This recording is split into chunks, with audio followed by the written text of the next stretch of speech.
Speaking with reporters on Tuesday, April 29, 2025, Region 6 Police Commander Chief Prasad Bacchus addressed the ongoing protests in several parts of Region 6, particularly in areas like Springlands, Georgetown, Kildonan, Number 66 Village, and Friendship. The demonstrations, initially held as candlelight vigils in memory of 11-year-old Adriana Young, have escalated into confrontations with law enforcement, road blockages, and incidents of arson. Also, the disruptions continued on Tuesday night in other areas, including Shitankar East Kanji. Commander Bacchus has urged residents to remain calm and peaceful, warning against these violent demonstrations. We also sympathize with the family as a region, and at this time we ask for peace to prevail.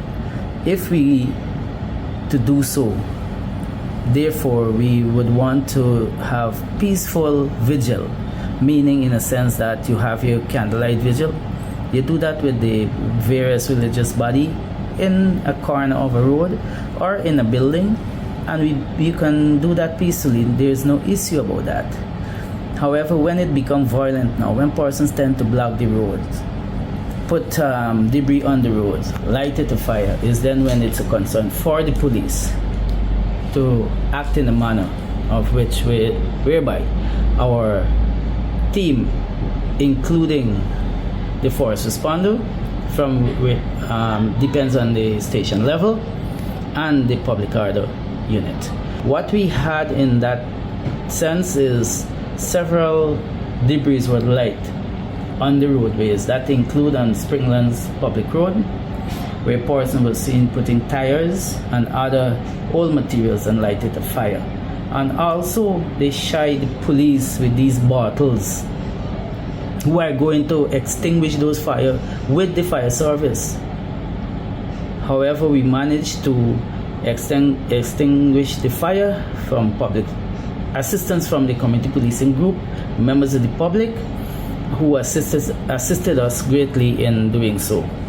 That is in Corriverton. In other areas we have, such as Kildonan, Norney, Friendship, Alness, and Port Morant.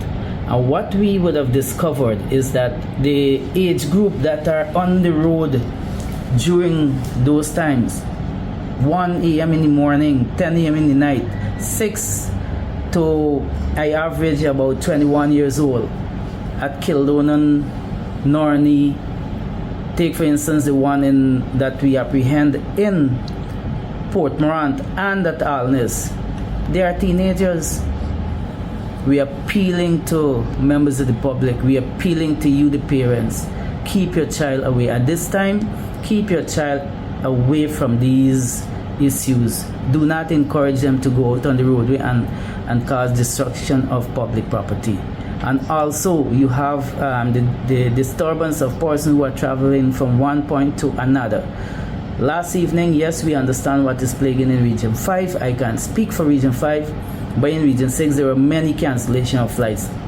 Persons who traveling from point A to point B while we are on the road is stopping us with concerns. Law enforcement officials confirmed that 7 individuals have been taken into custody. Charges range from arson and destruction of public property to breaching the national curfew, which remains in effect from 12:30 a.m. to 5 a.m. Because as we are aware that the curfew period is on from 12:30 to 5 a.m.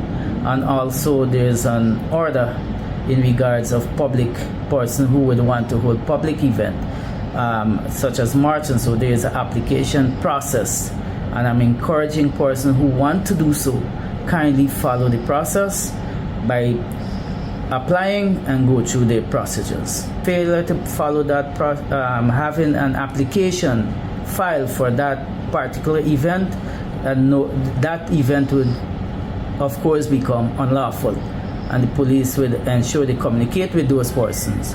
Traversing or just slamming by on the road and so forth depends on the cause, because you find a person traversing from Temeri to Berbice, who would want to take the loved ones for airport purposes and so forth.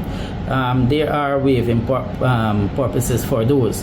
However, those who we find can give a proper justification of the whereabout, well, then we would take them into custody for breach of the curfew. The situation remains tense but under control as of Wednesday morning. Law enforcement has assured continued monitoring and engagement with the community to maintain peace.